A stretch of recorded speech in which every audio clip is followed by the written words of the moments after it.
Right breaking చూస్తున్నాం. అన్నమయ్య జిల్లా మదనపల్లిలో 7 ఏళ్ల బాలికను హత్య చేసిన నిందితుడు కులవర్ధన్ ఆత్మహత్య చేసుకున్నాడు. అతడి మృతదేహాన్ని కురబాలకోట మండలం కనసారివారిపల్లి చెరువులో గుర్తించారు పోలీసు అధికారులు. దీనికి సంబంధించి ముదివేడు పోలీసులు హుటాహుటిన అక్కడికి చేరుకున్నారు.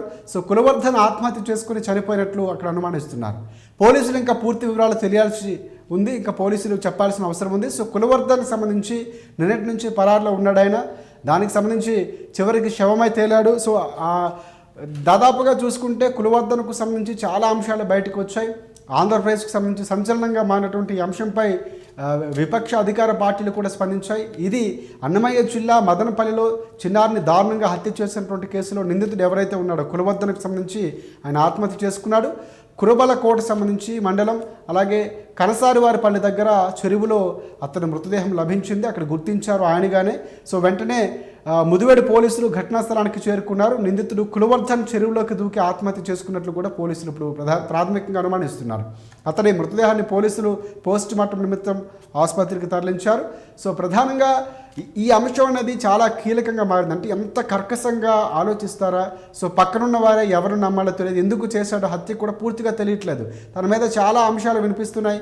గంజాయికి అలవాటు పడినట్లు, గతంలోనే ఆ వీధిలో ఉన్నటువంటి మహిళలతో కొంచెం అసభ్యంగా ఆయన ప్రవర్తించడం, అన్ని అంశాలు కూడా ఇప్పుడు ఒక్కొక్కటిగా బయటకు వస్తున్నాయి. సో ఈ ఘటన తరువాత తను కనిపించలేదు, తన కోసం పోలీసులు వెతుకుతున్నారు, ఎక్కడ ఉన్నాడో తెలియదు, పరారైనటువంటి సందర్భం. అయితే చివరికి తను ఇప్పుడు చెరువులో ఆత్మహత్య చేసుకున్నట్లు బయటపడినటువంటి సందర్భం. దీని మీద చాలా అనుమానాలు కూడా కొంతమంది వ్యక్తం చేస్తున్నారు. కానీ పోస్ట్ మార్టం వచ్చాక ఒక క్లియరెన్స్ రాబోతుంది. సో దానిపై పోలీసులు కూడా పూర్తి అప్డేట్స్ ఇంకా తెలియాల్సి ఉంది.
రైట్ అన్నమయ్య జిల్లా మదనపల్లిలో 7 ఏళ్ల బాలిక కనిపించకుండా పోయింది. పోలీసులు పాప కోసం 3 రోజులుగా గాలిస్తున్నారు. సో పొరుగింట్లోనే చిన్నారి మృతదేహం లభించడం కలకలం రేపింది. బాలికను దారుణంగా చంపి డ్రమ్ములో దాచారు పొరుగింటి యువకుడు. సో బాలికను మాయమాటలు చెప్పి చాక్లెట్ ఆశ చూపించి ఇంట్లోకి తీసుకువెళ్ళాడు. ఇక ఆ తర్వాత ఈ దారుణానికి అతడు ఒడిగట్టాడు. సో మదనపల్లి పట్టణ శివార్లోని నీరుగొట్టువారిపల్లిలోని కాట్లాటపల్లి రోడ్లో నివసిస్తున్నటువంటి దంపతుల 7 ఏళ్ల కుమార్తె ఈ అమ్మాయి. సో సోమవారం సాయంత్రం నుంచి కనిపించకుండా పోయింది. చుట్టుపక్కల గాలించినా కూడా ఫలితం లేకపోవడంతో తల్లిదండ్రులు అదే రోజు సాయంత్రం 4:30 పోలీస్ స్టేషన్కి వెళ్ళారు. అక్కడ పోలీసులను ఆశ్రయించి తన పిల్ల కనిపించట్లేదని చెప్పారు. సో పోలీసులు మిస్సింగ్ కేసుగా నమోదు చేసుకుని దర్యాప్తును ప్రారంభించారు.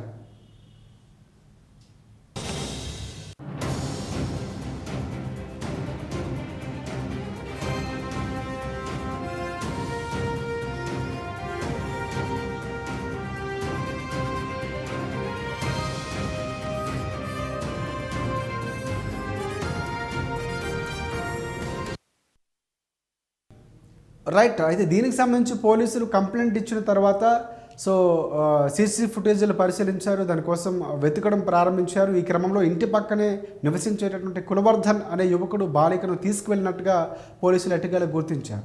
పోలీసులు అతన్ని అదుపులోకి తీసుకుని ప్రశ్నించారు. బాలికను గొంతు నులిమి హత్య చేసి మృతదేహాన్ని డ్రమ్ములో కుక్కాడు అతను. సో బాలికపై లైంగిక దాడికి పాల్పడి ఈ దారుణానికి ఒడిగట్టినట్లు కూడా అనుమానాలు వ్యక్తమవుతున్నాయి. వారి కుటుంబ సభ్యులు కూడా ఆరోపిస్తున్నారు, బంధువులు ఆరోపిస్తున్నారు. నిందితుడు గతంలో కూడా 2 మహిళలతో కొంచెం అసభ్యంగా ప్రవర్తించాడని స్థానికులు అంటున్నారు. అల్లారు ముద్దుగా పెంచుకున్నటువంటి తమ కూతురు విగత జీవిగా కనిపించడంతో తల్లిదండ్రులు చాలా కన్నీరు మున్నీరవుతున్నారు. పిల్లల కోసం చనిపోయినటువంటి పిల్లల తల్లిదండ్రులు కూడా ఉన్నారు. ఈ మధ్యన మనం చూస్తాం. అలాంటిది ఎన్నో ఆశలు పెట్టుకొని పెంచుతున్నారు. ఆ పిల్ల అలాగా మిగతా జీవిగా కనిపించడంతో వారు కన్నీటి పర్యంతమయ్యారు. వారి బంధువులు కూడా వారు ఆపడం కష్టమైపోయింది. సో కులవర్ధన్ తల్లితో కలిసి ఆ ఇంట్లో నివాసం ఉంటున్నాడు. ఇక ఆమె కూడా ఒక స్కూల్లో ఆయాగా పనిచేస్తున్నారు. కులవర్ధన్ ఖాళీగా ఉంటూ జులాయిగా తిరుగుతున్నాడు. సో అతనికి గంజాయి మద్యం అలవాట్లు చాలానే ఉన్నట్లు స్థానికులు చెబుతున్నారు. అయితే ప్రధానంగా అతడు ఒకరిపై కొడవలు తీసుకొని కూడా దాడి చేసినటువంటి సందర్భం, కేసు కూడా నమోదైనటువంటి విషయాలన్నీ కూడా ఇప్పుడు బయటకు వస్తున్నాయి. మహిళతో అసభ్యకరంగా ప్రవర్తించడంతో పాటుగా పోలీసులకు ఫిర్యాదు చేయగా కేసులు కూడా నమోదు చేశారంట. సో కులవర్ధన్ బాధిత మహిళల్ని ఎవరైతే ఉన్నారో బెదిరించడంతో పాటుగా వారు కూడా కేసులు వెనక్కి తీసుకున్నట్లు కూడా ఇవన్నీ కూడా విషయాలు ఇప్పుడు బయటకు వస్తున్నాయి. గతంలో పలు సందర్భాల్లో అతన్ని పోలీసులు హెచ్చరించారు. కులవర్ధన్ ఇంటి దగ్గర స్థానికులు ఆందోళనకు దిగారు. అతన్ని తమకు అప్పగించాలని కూడా ఈ సందర్భంలో వారు డిమాండ్ చేస్తున్నారు. అయితే పోలీసులు వారికి సర్ది చెప్పి పంపించినటువంటి సందర్భం కనిపిస్తుంది. ప్రధానంగా ఈ ఘటనకు సంబంధించి ముఖ్యమంత్రి చంద్రబాబు సీరియస్ అయ్యారు. వెంటనే నిందితుడిని పట్టుకోవాలని పోలీసులు ఆదేశించారు ఆయన.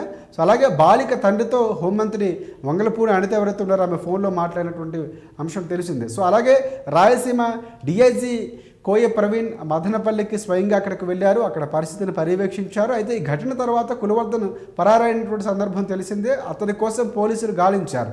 సో ఈ క్రమంలో అతని మృతదేహం చెరువులో గుర్తించడంతో బాలికపై అత్యాచారం చేసి ఆపై హత్య చేసినట్లు పోలీసులు ఇప్పుడు ప్రాథమికంగా భావిస్తున్నారు. నిందితుడిని తమకు అప్పగించాలని డిమాండ్ చేసినటువంటి వాళ్ళందరికీ కూడా ఈ ఏదైతే అంటే ఆందోళన కూడా చేశారు మదనపల్లి కదిరి బైపాస్లో. సో ఈ మృతదేహం లభ్యమవడంతో ఒక్కసారిగా పూర్తి స్థాయిలో అక్కడ పరిస్థితులు మారిపోయాయి. సో తనకి తెలిసిన తర్వాతే ఎలా అయినా పోలీసులు పట్టుకుంటారు అన్నటువంటి సందర్భంలో తను చనిపోయాడా లేకపోతే ఎందుకు అనేది. ఎందుకంటే తన కోసం ఏదైతే బయటకు వచ్చిన సందర్భంలో ఒక గ్యాంగ్ వచ్చింది, వారిని ఎవరైతే కులవర్ధన్కి సపోర్ట్గా ఒక గ్యాంగ్ వచ్చి వారిని బెదిరించడం కూడా జరిగిందని మహిళలు ఇప్పుడు బయటకు వచ్చి చెప్తున్నారు సందర్భం కనిపిస్తుంది. సో వారికి అనుకూలంగా గంజాయి బ్యాచ్తో తిరుగుతున్నాడు, తను మద్యానికి అలవాటు పడిపోయాడు. తల్లి సహకారం కూడా ఉంది, తల్లికి కూడా ఈ విషయం తెలుసు అయినటువంటి అంశాలు కూడా బయటకు వస్తున్నాయి. సో ఆమెను కూడా అదుపులోకి తీసుకున్నారు పోలీసులు, విచారిస్తున్నటువంటి సందర్భం కనిపిస్తుంది. సో డెడ్ బాడీ దొరికిన తర్వాత ఒక ముగింపు పలికింది. కానీ న్యాయం జరిగిందా లేదా పోలీసులు అంటే ఇలాంటి ఒక వికృతంగా మారడానికి కారణం ఇక్కడ ప్రధానంగా రెండు అంశాలు వినిపిస్తున్నాయి. ఒకటి మద్య మత్తులో ఉండటం, ఒకటి జులాయిగా బాధితుల మనిషి తిరగటం. ఇక్కడ గంజాయి మత్తు చాలా కీలకం. అంటే మత్తుకు బానిస అయిపోయిన తర్వాత అది మన కంట్రోల్లో ఉండదు. మనం ఏం చేస్తున్నాం విచక్షణ కోల్పోతున్నటువంటి సందర్భం ఇక్కడ అలాంటి అంశమే కనిపిస్తుంది. 7 ఏళ్ల చిన్నారిపై ఎవరికైనా చేయాలనిపిస్తుందా, లేకపోతే అలా చంపేసే కిరాతకమైన ఆలోచన వస్తుందా? కానీ ఆలోచన గల కారణాల కొంచెం ఆలోచించాలి, దానికి సంబంధించినటువంటి పర్యవేక్షణ చేయాలి. సో నిజంగా దానికి కారణం ప్రధానంగా ఇక్కడ తల్లిదండ్రులు పట్టించుకున్నారనేది తెలియదు. కానీ తల్లి సహకారం ఉందని పేర్లు వినిపించడం కొంత ఆందోళన కలిగిస్తుంది.